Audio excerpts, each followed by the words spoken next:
오늘 우리에게 주신 하나님의 말씀은 사무엘상 2장 17절에서 18절 말씀입니다. 사무엘상 2장 17절에서 18절 말씀 같이 읽도록 하겠습니다. 이 소년들의 죄가 여호와 앞에 심히 크면 그들이 여호와의 제사를 멸시함이었더라. 사무엘은 어렸을 때에 생활포의 옷을 입고 여호와 앞에 섬겼더라. 아멘. 기도하고 말씀 듣도록 하겠습니다. 놀랍고 위대하신 하나님, 홀로 영원하신 하나님, 그리고 지금 이곳에 우리와 함께 하신 하나님, 주의 자녀들이 이곳에 와서 주님을 찾고 주님을 만나고 주의 음성을 듣고자 합니다. 주님 말씀해 주십시오. 우리가 듣게 하시고 반응하게 해주십시오. 겸손히 그 말씀 앞에 주님, 이 말씀 앞에 우리가 어떻게 살아야 할지 반응할지 주님 우리에게 알려주십시오.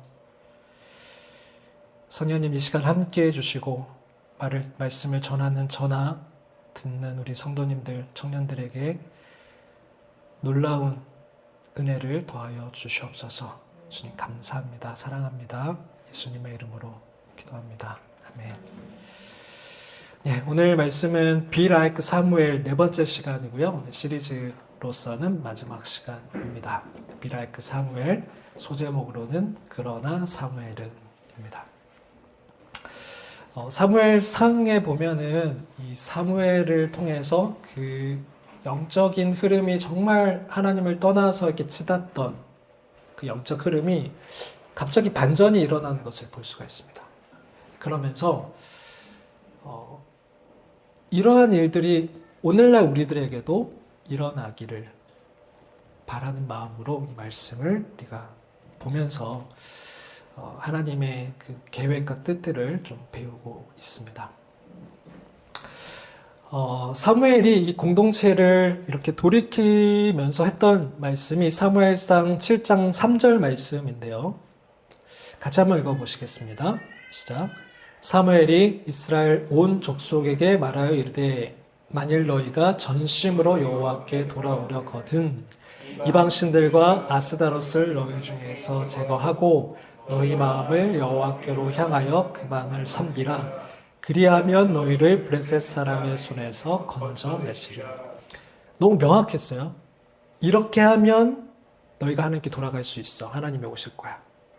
그리고 이렇게 했더니 하나님이 돌아오셨고 생명이신 하나님이 오시니까 그들 가운데 생명이 넘쳤어요. 그게 사무엘상 7장에 있었던 일들입니다. 근데 이 말씀을 보면 너무 명확하고 너무 단순해요. 이방신들과 아스타롯 우상들을 제거하고 하나님만을 섬겨라 라는 거예요. 어때요? 너무 단순한데 이게 쉽습니까? 정말 찐득찐득하게 우리에게 붙어 있어요. 이 우상이. 이 이스라엘 백성들에게도 마찬가지였어요. 왜 이스라엘 백성들은 하나님을 섬기면서 우상을 같이 섬길 수밖에 없었나? 하나님이 애굽에서 어마어마한 일들을 하셨잖아요. 홍해도 가르시고 그리고 가나안 땅에 이렇게 보내주셨는데 어떻게 가나안 땅에 들어가서 또 우상을 섬기나. 자기 조상들이 또 40년 동안 이렇게 뱅뱅 돌았던 것도 들었을 거고. 근데 어떻게 이럴 수 있냐. 근데 우상을 섬겼다라는 것에 대해서 왜 그랬을까라는 의문이 들 때 이 당시에 이 문화를 좀 보면 우리와 좀 비슷했다. 우리가 왜 우상에 빠지는 것과 크게 다르지 않았다라는 것을 알 수가 있어요. 뭐냐면 이스라엘 백성들은 애굽에서 살았습니다. 애굽은 무슨 강이 있죠? 나일강이 있습니다. 그러니까 비가 좀 안 오더라도 강을 가지고 농사를 지을 수가 있었어요. 그리고 애굽에서 나와서는 하나님께서 만나와 메추라기로 먹이셨어요. 근데 이제 가나안 땅에 들어갔어요. 들어가서 이제 만나와 메추라기가 멈춥니다. 근데 가나안 땅은 큰 강이 없어요. 비가 안 오면 굶어 죽어야 돼요. 자기 자녀들에게도 입에 풀칠을 해줄 수가 없어요.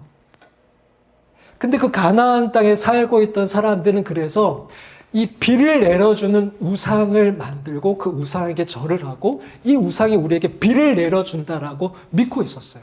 그 우상이 바로 바알입니다.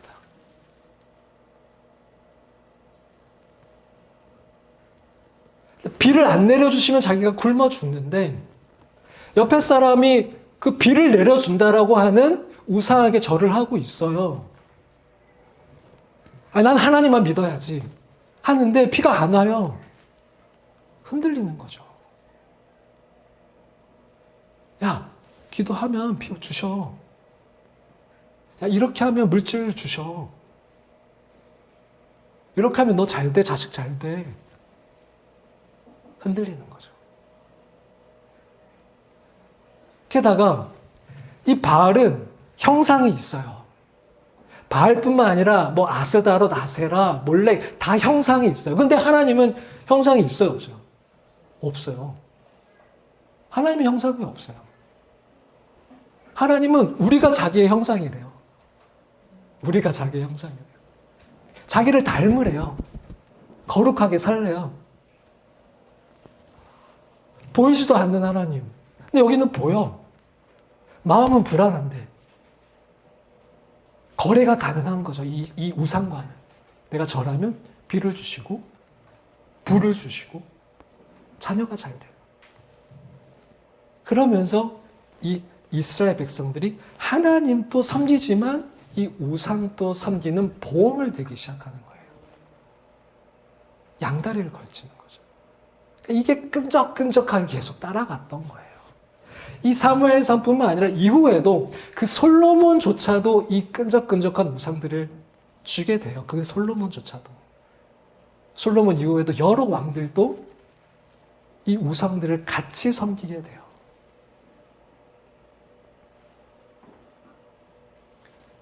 우상을 제하고 하나님만 섬기면 하나님이 오시는데 이게 너무 어려운 거죠. 대가 지불이 필요한 거예요. 다 없을지라도 하나님 한 분이면 충분해요. 비가 안 올지라도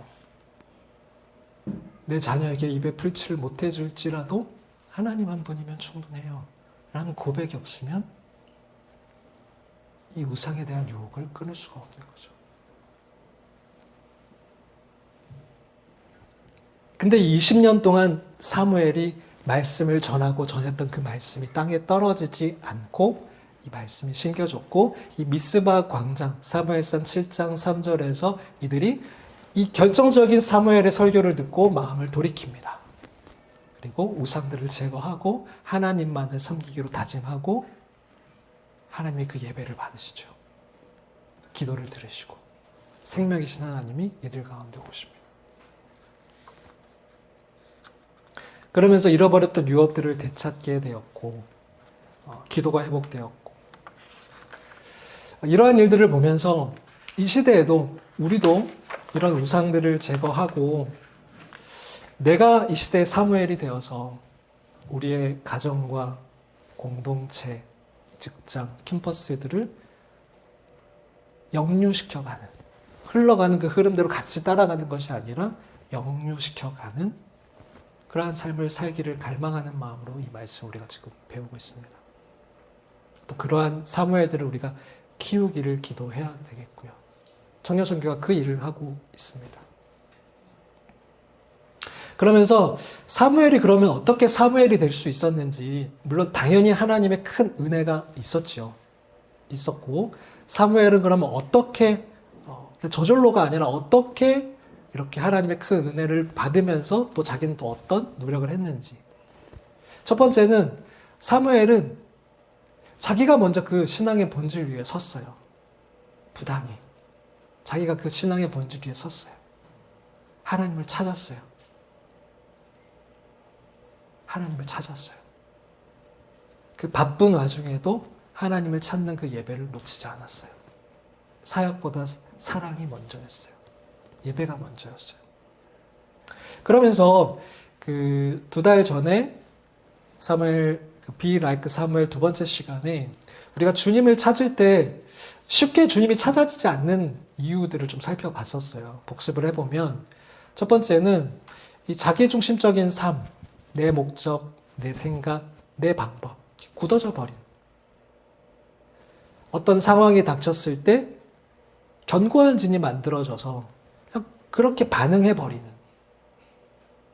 그러니까 우리 안에 있는 그 견고한 진들이 정말 다양한데요. 이런 거 있잖아요. 그러니까 어떤 상황에 처했을 때 짜증이 나는, 어떤 상황이, 이런 상황에 처했을 때 짜증이 나는. 그거는 그 당시만 그랬던 게 아니라 이전부터 그런 경험들이 쌓였던 거죠. 이런 상황에 처하면 난 짜증이 나. 나는 이런 사람들을 만나면 기분이 나빠. 쌓인 거죠. 굳어진 거죠. 그러니까 이런 상황, 이렇게 반응. 이런 상황에서는 이렇게 반응이 굳어진 거예요. 그 견고한 진들.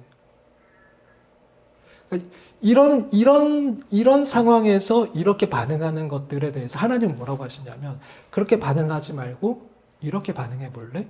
한 번도 안 가봤던 길을 말씀하시는 거죠. 어렵죠. 안 가봤으니까.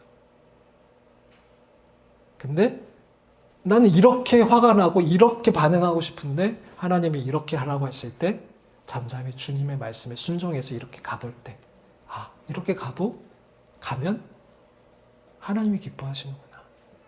그러면서 다음에도 그렇게 가보고 또 가보고 하면서 이게 길이 되는 거죠. 만들어졌던 그 견고한 진이 깨트려지는 거죠. 아, 이게 진리가 아니었구나. 이렇게 사는 게 진리가 아니었구나. 거짓말이었구나. 사탄이 씹어놓은 견고한 진이었구나. 이게 하나님의 말씀하신 진리구나를 깨닫게 되는 거죠. 근데 이런 것들이 굳어져 있으니까 우리가 하나님을 찾는데 쉽게 하나님께 나아가지 못하는 부분이 있었고요. 또 죄, 우상, 세상 사랑. 이거를 좀 종합적으로 얘기하다 보면 결국 자기 사랑으로 귀속되게 돼요. 자기 사랑. 나를 지키고 싶고, 나를 보호하고 싶고, 내가 잘 되고 싶고, 내가 인정받고 싶고, 칭찬받고 싶은 거기로 내가 귀속되게 돼요. 우상, 죄, 세상 사랑, 자기중심적인 삶, 이런 것들이. 이런 것들을 우리가 철저히 돌아보고 끊어내고 단번에 되지 않더라도 계속 길을 만들어 가는 거죠. 단번에 되지 않더라도 말씀의 기초에서 말씀을 보면서 비춰보는 거죠. 그러니까 나는 이게 벗어났는지 모르잖아요. 근데 말씀을 비춰보고 또 이렇게 말씀을 들으면서 예배 시간을 통해서 찬양을 하면서 비추음을 받는 거죠. 하나님의 비추심을 받는 거죠. 그러면 회개하고 돌이키고 그러면서 하나님께로 가는 거죠. 그리고 또 우리가 가져야 할 것은 전심으로 하나님을 찾아야 된다는 거죠. 나눠진 마음이 아니라 전심으로, 그리고 겸손한 마음으로, 방관적인 마음이 아니라 겸손한 마음으로 주님을 찾는 거죠. 두 번째는 사무엘이 그 시대를 돌이킬 수 있었던 이유는 사무엘은 중보기도자였다는 거예요. 그 시대를 포기하지 않았어요. 많은 사람들은 끝났어. 우리 가정은 끝났어. 우리 공동체는 끝났어. 우리 교회, 한국 교회는 끝났어. 라고 하나님이 포기하지 않으셨는데 그냥 자기가 그냥 포기해버리죠. 그리고 기도도 하지 않아요. 하나님은 아직도 일하고 계시는데.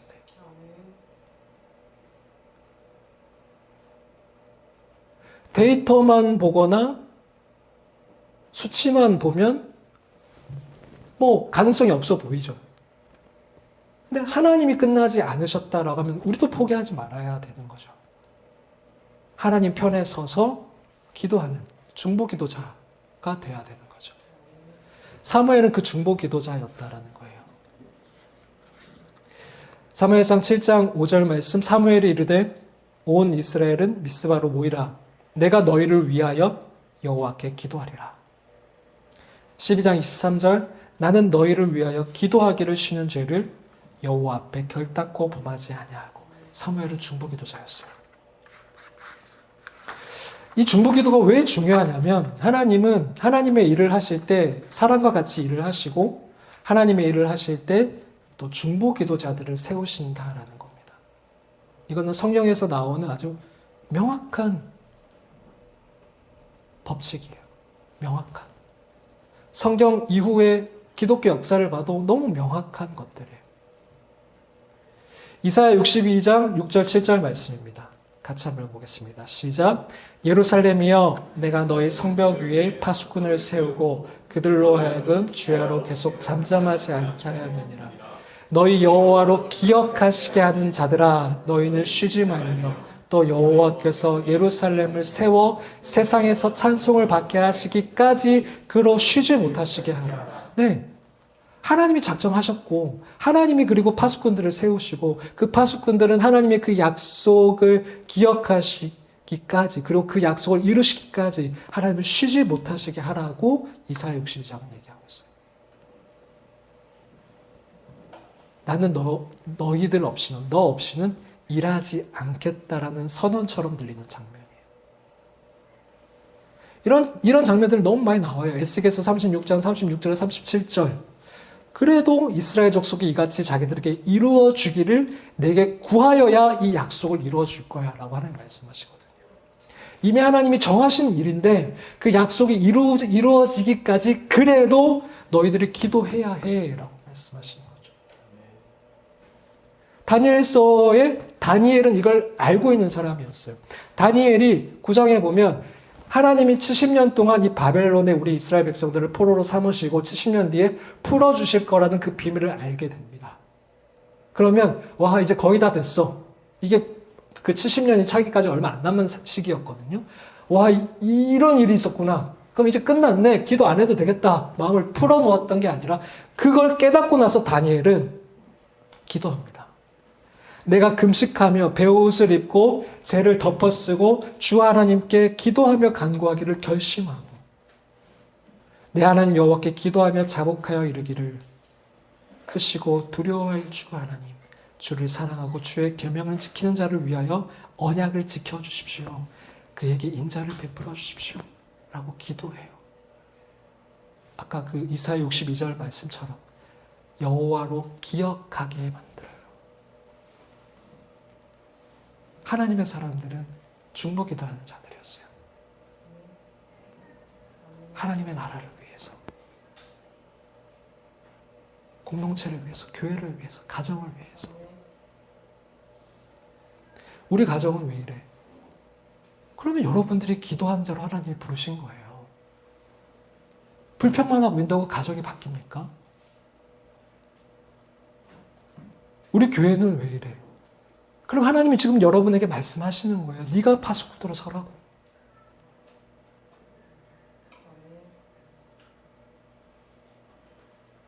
사무엘은 불평만 하는 자리에 있지 않았어요.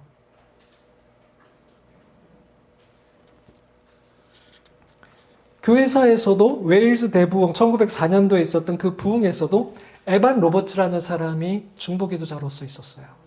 그리고 2023년 에즈베리 대학의 대각성 운동이 있었는데 그때에도 샌드위치맨이라고 놀림을 받았던 홍 교수님, 말레이시아계의 홍 교수님, 이분이 몇 년을 동안 그 에즈베리 대학을 위해서 풀타임으로 기도하는 사람이었어요.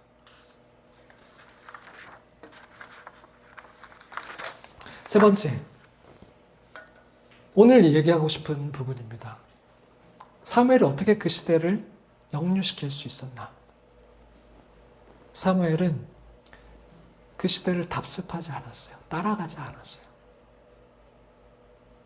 그러니까 그 시대의 영적인 흐름이 있잖아요. 영적인 흐름. 모두가 대부분이 그렇게 살아가는 흐름. 그 흐름을 따라가지 않았다. 따라가지 않으면서 아까 첫 번째 했던 건 하나님을 간절히 찾았고 예배하는 자였고 두 번째 중보 기도하였다는 거예요. 그러면서 결정적으로 하나님의 때가 되었을 때 말씀을 전하고 그 말씀이 떨어지지 아니하고 그 말씀을 선포했을 때 이스라엘 백성들이 돌이켰다는 거죠. 그때까지 단숨에 이루어진 게 아니에요. 사무엘의 말씀이 강력했지만 그 말씀대로 이스라엘 백성들이 쉽게 돌이키지 않았어요. 시간이 필요했다고요. 시간이 필요했어요. 인내가 필요했어요. 그러나 사무엘은 포기하지 않고 그 구습을 따라가지 않았습니다. 사무엘상 초반에 보면 이 사무엘과 그 홈리와 비느하스, 그러니까 사무엘이 자라났던 그 엘리 제사장의 아들들, 홈리와 비느하스, 그 형들과 사무엘은 같이 자라나는데 이 홈리와 비느하스는 죄송합니다. 개차반처럼 자라요. 근데 이 사무엘은 그것을 따라가지 않습니다. 그거를 비교해 놓습니다. 보실래요? 사무엘상 2장 11절 12절입니다. 같이 한번 읽어주세요. 시작. 그 아이는 제사장 엘리 앞에서 여호와를 섬기니 엘리의 아들들은 행실이 나빠 여호와를 알지 못하더라. 네. 사무엘은 이랬다. 그러나 홈리와 비느하스는 이랬다. 근데 재밌는 건 좀 다른 얘기인데요. 그 아이 사무엘은 누가 앞에 있었습니까? 제사장 엘리의 권위 아래 있었습니다. 그 가르침 속에 있었습니다. 근데 엘리를 따라가지 않았습니다. 누구를 섬겼습니까? 여호와를 섬겼습니다. 이게 중요합니다. 이게 중요해요. 우리가 있는 그 리더가 완전하지 않을 수 있어요. 사무엘이 엘리를 보면서 어떻게 제사장이 저럴 수 있지? 라고 그냥 비판하는 자리에만 있었다면 사무엘은 그 시대를 하나님과 함께 동력하지 못했어요. 근데 하나님이 세우신 그 엘리 앞에 있었지만, 그 엘리를 존중했지만, 그 권위 아래 있었지만 엘리 앞에서 여호와를 섬겼어요. 여러분 직장 생활에서도 잘 기억하세요. 완벽한 상사가 어디 있습니까? 완벽한 상사가 어디 있어요? 뭐 교회는 뭐 완벽한 목회자가 어디 있습니까? 그러나 그걸 비판만 한다고 그 교회와 공동체가 변하지 않습니다. 안타까운 건 많은 청년들이 교회의 잘못된 모습을 보면서 기도해야 되는데 교회를 떠나요. 정말 하나님을 사랑한다라면, 하나님을 만났다라면 그 모습들을 보면서 같이 모여서, 우리와 같이 모여서 같이 기도해야 되는데 교회를 떠나버린다고요. 아니요. 엘리 앞에 있었지만 여호와를 섬겨야 되는 거죠. 그래야지 변화시킬 수 있는 거죠. 하나님의 때에.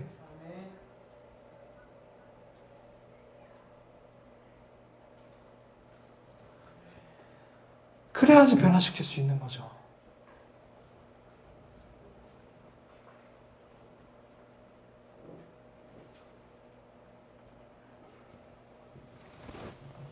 사무엘상 2장 25절 26절입니다. 같이 한번 읽어주세요. 시작.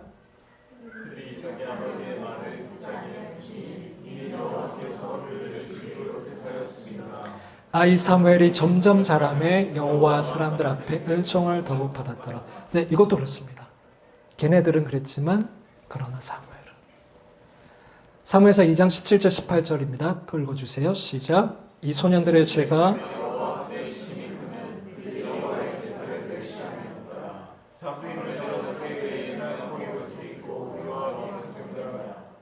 영어 성경에 보면 그러나 사무엘은, 홈리와 비느하스는 그렇게 하나님의 제사를 멸시했지만, 근데 이 하나님의 제사를 멸시하는 게 하나님의 눈에 보기에 하나님 보시기에 심히 큰 죄입니다, 여러분. 하나님의 예배를 멸시하는 것, 이것은 하나님 보시기에 심히 큰 죄입니다. 예배를 멸시하면 안 돼요. 그러나 사무엘은 어렸을 때부터, 어린 게 핑계가 되지 않아요. 어렸을 때부터 세마포에 제사장의 옷을 입고 여호와 앞에서 섬겼어요. 같이 있었다고요. 같은 예배 자리에 있었다고요. 얼마나 그 형들이 그렇게 섬기는데 놀리기도 했을 거고 유별난 놈이라고 핀잔도 줬을 텐데, 어린 사무엘은 그러나 세마포 옷을 입고 여호와 앞에서 섬겼어요.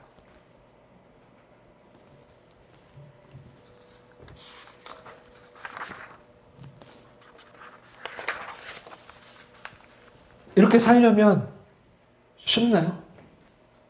쉽지 않아요. 그죠?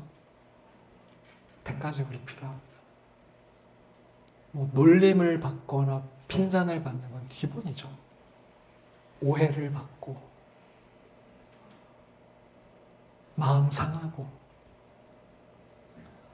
그냥 같이 따라가면 히히닥거리면서 즐겁게 갈 수 있는데 막 뒤에서 뭐라고 하고 집까짓게 뭐라고 무시당하고 대가를 지불하고 가야 되는 거죠. 때로는 불이익을 당할 수도 있고요.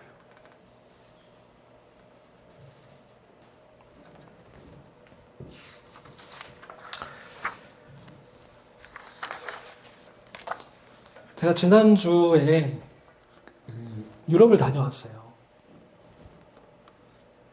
그 학원 복음화 협의회라는 곳에서 그 캠퍼스 선교단체 대표님들과 그리고 선교 한국이라는 그 오래된 단체가 있습니다. 거기에서 야누스라는 분 들어보셨어요? 야누스. 야누스 말고 얀후스. 얀후스. 그리고 모라비안 공동체 들어보셨습니까? 모라비안. 여목사님 또 이렇게 설교하실 때 얘기하신 적이 있어요. 모라비안 공동체. 이 야누스의 영향을 받은 우리가 모라비안 공동체거든요. 이따 얘기하겠지만 이들의 여정을 따라다니면서 저녁에 발제하고 강의 듣고 나누고 하면서 물론 피곤하다 그만하자 막 이런 아우성 때문에 빨리 접기도 했었지만 그 포럼을 하고 돌아오면서 많은 걸 느꼈어요. 그래서 이 말씀과 이 야누스 모라비안 공동체를 좀 같이 얘기해 드리고자 합니다. 얀 후스는 체코의 신학자입니다. 넘겨주세요. 여러분 체코에 가시면 그 구시가지 큰 이 광장이 있는데요. 가면 이 동상을 보실 수가 있어요. 체코 프라하에 가시면. 이 사람이 얀 후스입니다. 이 얀 후스는 체코의 신학자이면서 종교개혁자였습니다. 1370년 태어난 시기는 1070년인지 71년인지 2년인지 68년인지 좀 이렇게 가물가물 이렇게 딱 정해진 건 없지만 학자들마다 좀 달라요. 근데 죽은 날짜는 명확합니다. 왜냐하면 화형을 당했거든요. 1415년도에 화형을 당했습니다. 7월 달에. 이 야누스는 농부의 아들로 태어났어요. 그리고 이름이 후스, 영어 구스처럼 이름이 거위라는 뜻입니다. 얼굴도 좀 거위를 닮으신 것 같아요. 1398년부터 프라하 대학교의 교수로 신학을 강의하셨고 1409년에는 총장을 역임하셨고 1400년에는 사제로 가톨릭 사제로 서품을 받은 성직자였습니다. 그런데 여러분이 잘 아시다시피 세계사 시간이나 이렇게 배웠다시피 이 시기가 이 1400년 전후한 이 시기가 로마 가톨릭이 지독하게 부패하고 타락했던 시기입니다. 그러니까 교황이 3명인 적이 있었어요. 이 시기에. 교황이 3명. 내가 교황이야. 내가 교황이야. 아니야. 내가 교황이야. 서구교회 대분열이라고 하는데요. 그리고 이 조금 앞의 시기에는 무슨 병이 이 유럽을 뒤덮었었냐면 흑사병이 유럽을 뒤덮었습니다. 1347년부터 유럽을 뒤덮은 이 흑사병은 유럽 인구의 자그마치 3분의 1을 목숨을 빼앗아갑니다. 3분의 1. 그러니까 눈 뜨면은 사람들이 없어지는 거예요. 눈 뜨면. 그러니까 얼마나 사람들의 마음에 죽음에 대한 공포가 가득했겠습니까? 근데 교회가, 로마 가톨릭 교회가 이 공포에 가득 찬 이 사람들에게 올바른 복음을 제시하고 이들을 하나님께로 이끌어야 할 교회가 이들을 대상으로 돈 장사를 하는 겁니다. 그러니까 이들의 가족이 죽었잖아요. 근데 이 당시에는 죽을 때 이 사제가 와서 죽기 전에 이 의식을 치릅니다. 마지막으로 죄 고백을 하고 죄를 용서받고 회개한 상태에서 가야지 천국에 갈 수 있다고 믿었던 거예요. 근데 흑사병이 막 이렇게 하다 보니까 그냥 막 무지막지하게 막 죽는 거예요. 그 의식을 치르지 못하고 죽는 거예요. 그러니까 우리 아버지 그 의식을 치르지 못하고 죽었는데 그러면 어떻게 된 거야? 천국을 간 거야? 못 간 거야? 지옥 간 거야? 근데 교회에서 이거에 대해서 바른 얘기를 해줘야 되는데 그거는 좀 애매합니다. 지옥을 갔거나 연옥에 있을 거예요 라고 얘기하면서 근데 방법이 있습니다. 면죄부를 사면 됩니다. 당신이 그 동전을 헌금함에 땡그랑 소리가 나면 그 소리와 함께 당신의 아버지는 지옥이나 연옥에서 천국으로 가게 될 거예요 라고 가르쳐 주는 거예요. 그러니까 불안한 그 마음에 사람들이 여기저기서 돈을 내면서 면죄부를 사가는 거예요. 이게 맞는 거냐고요. 게다가 그 3분의 1이 이상이 죽었으니까 그 중에는 성직자들도 있었을 거 아니에요. 그러니까 성직자들이 많이 죽었으니까 빨리 또 성직자를 구해야 되는데 이거를 매매를 한 거예요. 성직 매매를 한 거예요. 돈을 주고 성직을 준 거예요. 그 사람의 성품이나 됨됨이나 뭐 상관없이 그냥 돈을 주면 성직자로 임명을 한 거예요. 그러면 돈을 주고 성직을 샀으니까 또 돈을 벌어야죠. 이게 반복이 되는 거예요. 돈, 명예. 그게 가득했던 시기가 바로 이때였습니다. 1400년 전후로. 이때 야누스가 이미 영국의 존 위클리프라는 사람이 있었어요. 옥스퍼드 대학의 교수였는데 이 교수가 먼저 반기를 듭니다. 이거는 잘못됐다. 그리고 책을 씁니다. 그 책이 영국에서 유학을 갔던 체코 사람들이 그 책을 가져와서 사람들에게 알립니다. 이 야누스라는 사람은 유학을 영국에 간 적은 없었지만 그 책을 받아서 읽고 확신합니다. 지금 교회는 잘못됐다. 그리고 자기가 설교하는 그 베들레헴 채플에서 교회의 머리는 교황이 아니라 예수 그리스도라는 설교를 하기 시작합니다. 이 당시에는 그리고 사람들이 알아듣지 못하는 라틴어 성경을 가지고 라틴어로 설교를 했는데 이 야누스는 많은 사람들에게 이 복음이 전해져야 된다고 생각했기 때문에 체코말로 성경을 번역하고 체코말로 설교를 했습니다. 그러니까 교황 측에서 볼 때는 눈에 가시거린 거죠. 그러니까 얘를 어떻게든 이단으로 몰아넣고 죽이고 싶은 거예요. 회유도 합니다. 근데 야누스는 받아들이지 않아요. 그러면서 이 야누스를 자기들의 그 공의회에 불러옵니다. 그리고 그 공의회를 주관했던 황제, 신성 로마 제국의 황제가 너의 신변을 내가 보호해 주겠다고 하지만 보호해 주지 못합니다. 그곳에 가자마자 잡혀버립니다. 독일 콘스탄츠라는 곳에 가서 잡혀버립니다. 감옥에 있다가 이제 재판에 서게 됩니다. 이게 야누스입니다. 야누스. 성직자들의 눈치를 보고 있는 신성 로마 제국의 황제.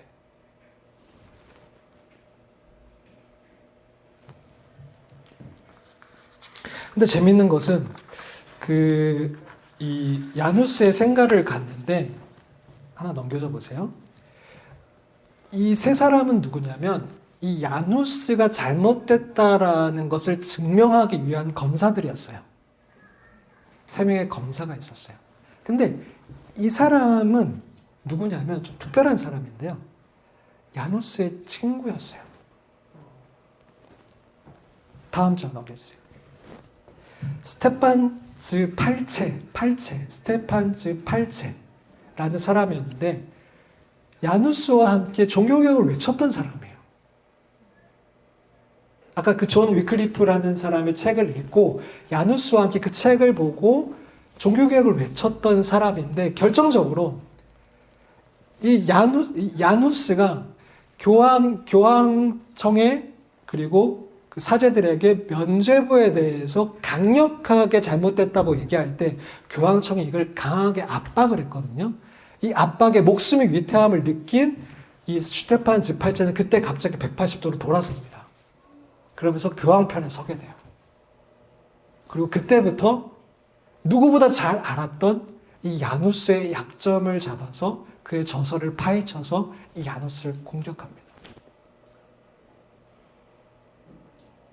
역사에 많은 이렇게 겹치는 부분들이 있죠. 네. 그러면서 실제로 이 야누스가 이 슈테판즈 8세라는 이 친구가 자기를 강력하게 비난하고 독설을 퍼부으면서 조목조목 반박을 해올 때 이 야누스는 안타까움에 눈물을 흘리게 되었다.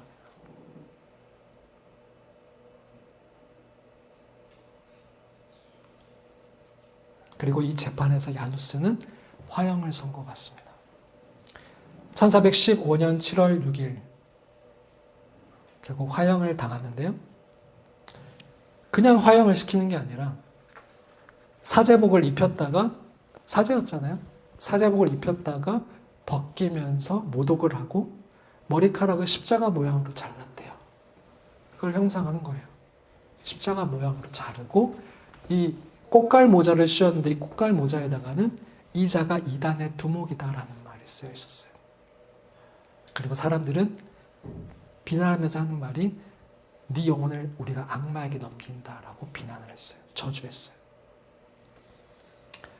마지막 불을 붙이기 전에 사람들이 와서 회유를 했어요.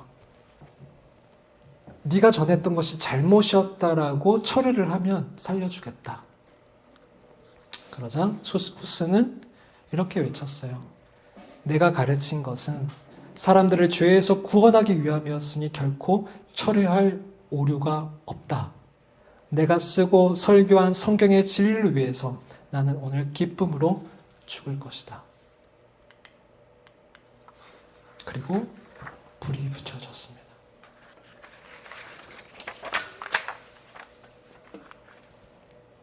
여러분 그 뜨거운 거 만졌을 때 얼마나 아픈지 아시죠? 그리고 고통 중에 그 화상 고통이 얼마나 크다는 거 들어보셨죠? 근데 그 고통 속에서도 후스는 비명을 지르는 대신 찬송을 불렀다고 해요. 화영장에 찬송이 울려 퍼졌습니다. 불길이 점점 그의 얼굴을 덮쳤고 연기가 목을 막아서 목소리를 낼 수 없을 때까지 그의 입술은 목소리가 나오지 않았지만 계속 움직이고 있었대요. 후스의 숨이 끊어지고 재가 됐겠죠. 집행관들은 그 잔해와 뼈를 모아서 완전히 재가 될 때까지 빻고 또 태웠답니다. 왜?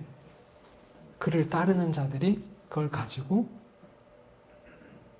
따르지 않도록 아예 그냥 없애버리려고. 그리고 그 재를 가지고 라인강에 뿌려버렸다. 이때가 야누스의 나이 45세였습니다. 제 나이랑 비슷해가지고 너무 이게 감동이 되더라고요. 너무너무 감동이 되더라고요. 자, 이제 끝났을까요? 후스를 태워서 이제 끝났을까요?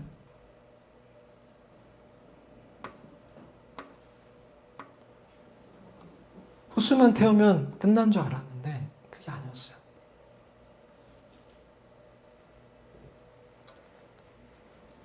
많은 사람들이 후스의 영향을 받기 시작하는데요. 여러분 마틴 루터 아시죠?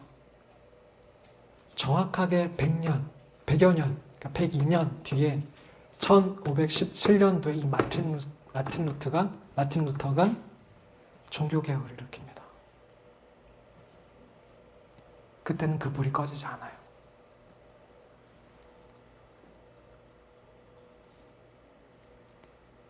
근데 재밌는 거는 이게 진짜인지 아니면 만들어낸 일화인지는 모르겠지만 후스가 이런 말을 남겼다고 해요. 나는 지금 죽지만 거위 한 마리를 거위 아까 별명이 거위였다고 했잖아요.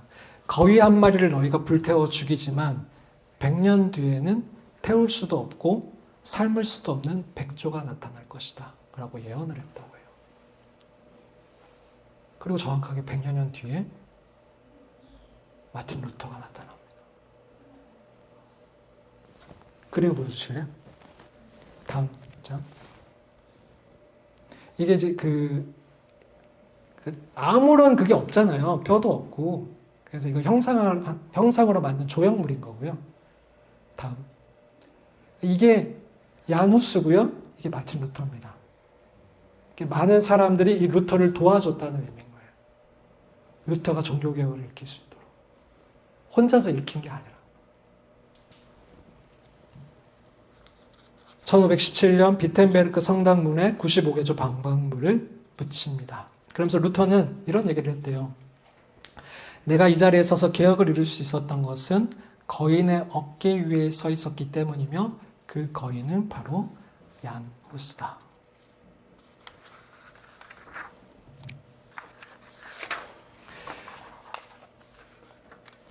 이 마틴 루터 외에도 이 얀 후스의 영향을 받은 사람들이 계속해서 생깁니다. 그 중에 한 무리가 바로 모라비안 형제단인데요. 이 얀 후스의 신앙을 이어받은 자들은 로마 가톨릭 교회 입장에서는 눈에 가시니까 계속 핍박을 한 거죠. 그래서 이들은 뿔뿔이 흩어져 살았어요. 그러면서 핍박을 하면 또 짐을 싸들고 또 이동하면서 종교의 자유를 위해서 거기 가서 또 같이 공동체 생활을 하면서 예배드리고 하나님을 섬겼어요. 이 모라비안 교도가 그랬는데 제가 그 모라비안 교도가 그 짐을 싸들고 걸어간 그걸 버스를 타고 갔거든요. 근데 보통은 이제 한 4시간, 뭐 5시간이면 간다고 하는데 그날따라 한 10시간 이상이 걸렸어요. 너무 막혀가지고. 그러면서 더 뼈저리게 깨달았어요. 이걸 어떻게 걸어간 거야? 단지 신앙의 자유를 찾아서 수백 킬로를 걸어가서 이들이 여기서 이제 그 체코의 동쪽에 있는 지역인데요. 여기서 이렇게 모라비안 형제단 5명이 모여서 기도를 했대요. 기도를 했는 자리인데 거기에 이제 장미꽃이 피었다라고 되어 있어요. 그래서 같이 간 사람들이 여기에 앉아서 기도하면 하나님의 보내심을 받는다 라면서 안 앉으시더라고요. 제가 앉았어요. 그랬더니 오 이러시더라고요. 다음. 네, 이게 그 자리고요. 아까 그 5명이 기도한 자리고요. 이게 이제 그 체코 동쪽 지역에서 모라비안 교도들이 짐을 싸고 이렇게 이동하는 것을 그냥 이렇게 찰흙으로 만들어 놓은 거고요. 그러면서 이제 독일의 끝에 있는 헤르누트라는 곳으로 이제 도착을 하게 됩니다. 헤르누트라는 뜻이 주님의 보호하심이라는 뜻인데요. 근데 만약에 그 땅에 주인이 있으면 또 쫓겨나야 되잖아요. 근데 마침 이 헤르누트의 그 땅 주인이 진젠도르프라는 백작이었는데 이 사람이 독일 교회 성도였어요. 이 사람들은 모라비안 교도들은 얀 후스의 정신을 따라서 이렇게 신앙생활을 해오는 사람이고 이 진젠도르프는 얀 후스의 영향을 받은 마틴 루터의 영향을 받은 사람이에요.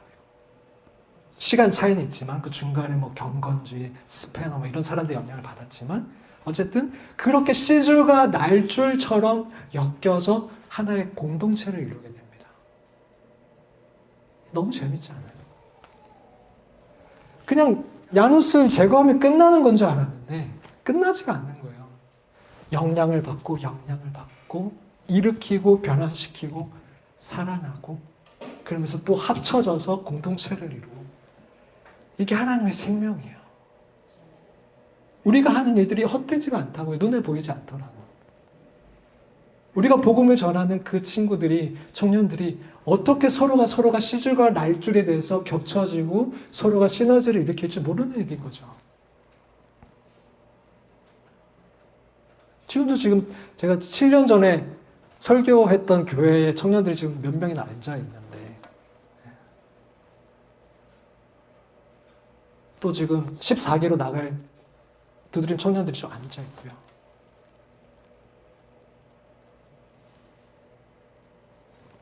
근데 이 진젠도르프와 이 모라비안 성도들이 만났으니까 당장에 막 천국을 이룰 것 같잖아요. 근데 또 그렇지는 않았대요. 사람과 사람이 만났고 또 약간의 종교적인, 그러니까 그 신앙적인 색깔이 좀 달랐거든요. 좀 경험을 강조한다든지 아니면 좀 더 성경을 조금 더 강조한다든지 이런 것들이. 그래서 처음엔 좀 부딪혔대요. 그래서 이 공동체가 좀 뭔가 문제가 생기고 좀 깨지려고 할 때쯤, 근데 같이 모여서 근데 기도하는 걸 잊지는 않았는데, 그 기도하는 주에 성령이 강력하게 임하신 거예요. 그 예배 가운데. 그러면서 이들이 서로를 용납하고 용서를 구하고 변화가 된 거죠. 그러면서 너무너무 대단한 건 뭐냐면, 이 기도회가 24시간 동안 조를 이뤄서 계속해서 돌아가게 됐는데, 몇 년이 이어진 줄 아세요? 100년이 이어졌어요. 100년. 어마어마하죠. 근데 기도는, 어떤 친구들은 야, 기도하면 끝나니? 기도하면 다야? 라고 하지만 진짜 기도는 기도로 끝나지 않아요. 이 기도는 세계를 위한 기도, 열방을 위한 기도였기 때문에 이 기도를 통해서 10년 뒤에 이들이 선교사를 파송합니다. 사실 그 전에는 종교개혁을 한다고 선교사를 파송할 생각을 못했거든요. 세계 선교, 열방 생각을 못했어요. 종교개혁 당시에는. 근데 이들이 모여서 기도하고 하나님의 마음을 받다 보니까 선교해야지, 그게 하나님의 꿈이지 라는 마음을 받고 청년 선교사 2명을 파송합니다. 이게 시작이었어요. 그러면서 한 30년 동안 226명인가? 226명의 선교사를 보내요. 20년 동안 226명. 60명의 1명꼴로 선교사를 보낸 거예요. 근데 보낸 곳이 정말 다양합니다. 그린랜드, 아프리카, 북아메리카, 인디언, 중국, 페르시아, 자메이카. 세계 곳곳에 선교사를 보낸 거예요. 열매도 컸어요. 그리고 그 돌아왔을 때 많은 사람들 그 선교지에서 죽었지만 돌아왔을 때 그 선교지의 물건들을 모아둔 그 곳을 보면서 너무 감동이 밀려오더라고요. 있을까요? 넘겨보세요. 하나 넘겨보세요.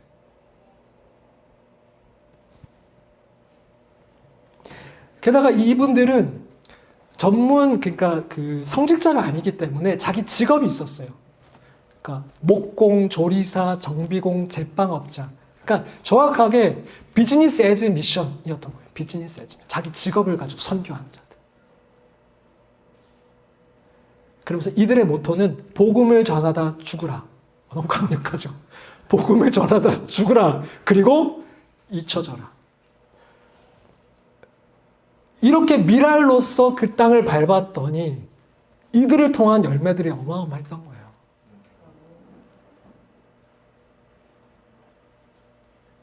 한 200년 동안 3,000명을 보냈다고 하나, 이 공동체가.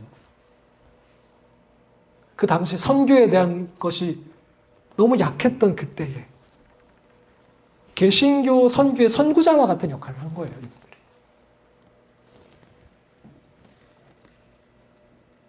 진제도르프 백작과 모라비안 공동체가 만나서 처음에는 아웅다웅했지만 성령님의 도움을 받아 기도하고 중보기도하면서 하나님의 마음을 받아 선교사로 내보내는 거예요.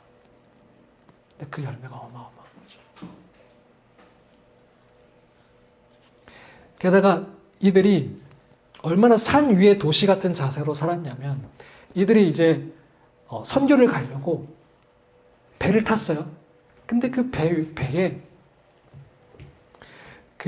여러분 들어보셨을 텐데 존 웨슬리라고 감리교를 창시한 사람 존 웨슬리가 같이 탄 거예요.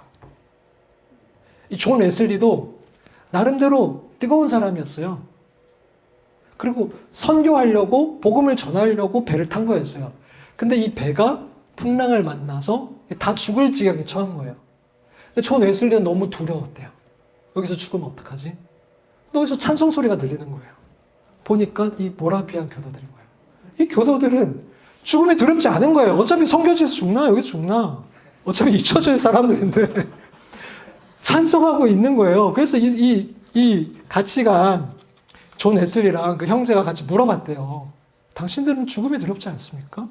그때 이들이 했던 대답이 감사하게도 우리는 겁나지가 않아요. 여기서 충격을 받은 거예요. 내 신앙은 뭐지? 이들은 뭐지? 그리고 본국으로 돌아가서 이들과 또 교제하다가 또 더 큰 은혜를 받고 2차 회심을 한 거예요. 존 웨슬리가. 그럼 이 웨슬리도 북미 지역에 복음을 전하고 이 웨슬리를 통해서 영향을 또 수많은 사람이 받고 또 이 웨슬리를 통해서 영향을 받은 사람 중에 한 사람이 우리가 잘 아는 영국 노예제도를 철폐한 윌리엄 윌버포스. 계속 이렇게 연결되는 거예요. 거슬러 올라가면 미랄로 썩어 죽었던 야누스가 있는 거. 거슬러 올라가면 예수 그리스도가 있는 거죠.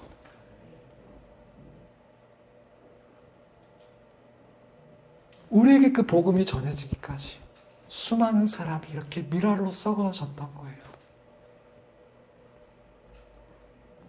근데 우리가 그 복음에 비친 우리가 그 평안함에 그 우상에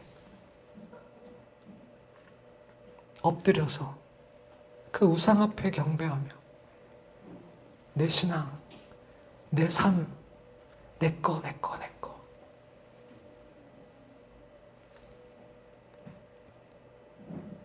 생명이 있을 수가 없죠.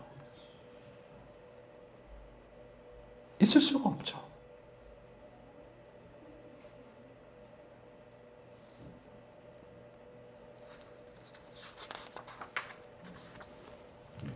말씀을 마무리하겠습니다.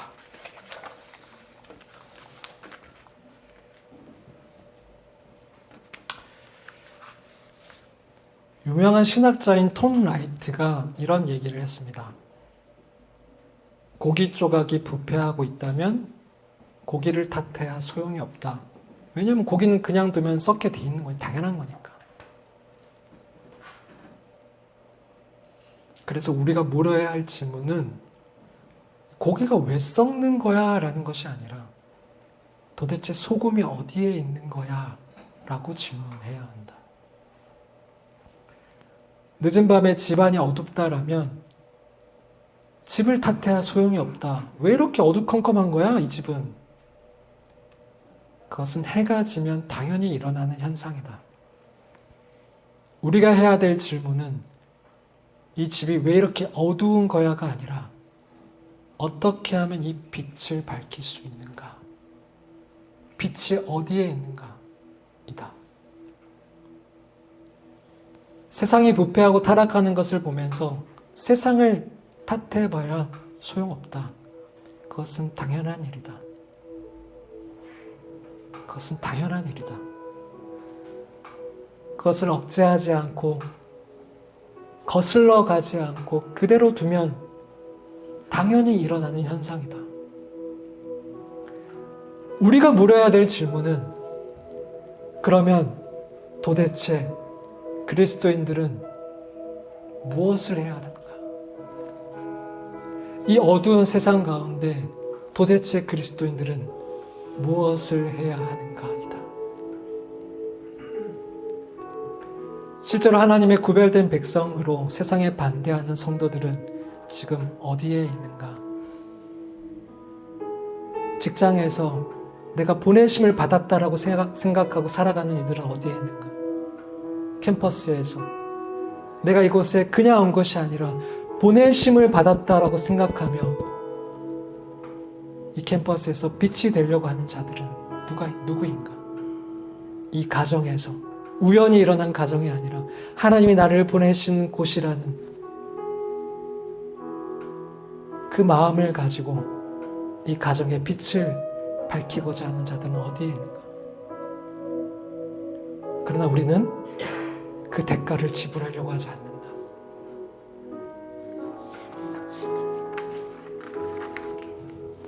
그러나 이 질문에 사무엘은 야누스는 그 시대를 따라가지 않고 거슬러 갔습니다.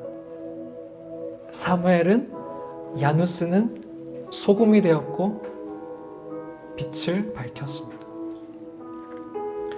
홈리와 비누아스는 하나님의 예배를 멸시하였다. 그러나 사무엘은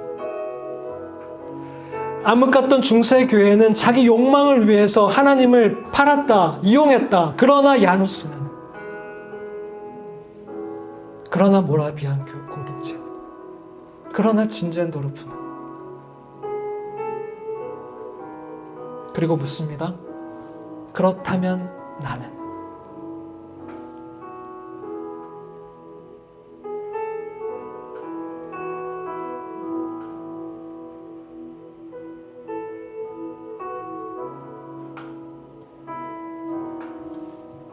기도하겠습니다.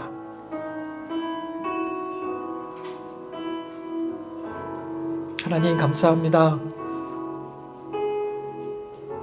예수 그리스도께서 먼저 미랄로 썩어지셔서 생명을 우리에게 나눠주셨고, 그리고 당신을 따르는 자들이